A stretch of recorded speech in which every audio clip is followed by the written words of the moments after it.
Kaya nga bilang isang kabataan, iwasan mo ang masasamang pagnanasa, subalit pagsikapan mong maging matuwid, tapat, mapagmahal at mapayapa, kasama ng mga taong may pusong malinis at tumatawag sa Panginoon.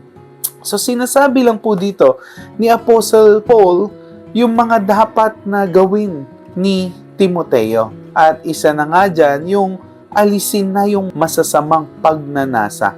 Yung mga pagnanasa na kung saan kapag ito po ay naitanim sa puso, tumutubo po ito ng kasalanan. Kaya yung mga pagnanasa, the lust of the flesh, the lust of the eyes, the pride of life, sabi po dyan, iwasan, alisin na, umalis, layuan.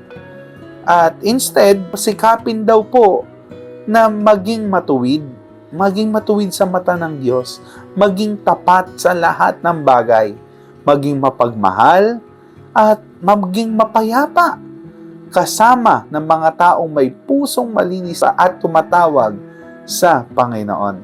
Nakakalakas po kasi yung merong kang kasama sa journey. So don't forget, yung mga kapatid mo kay Lord, mas close tayo together, mas nagiging close tayo lalo sa ating Panginoon.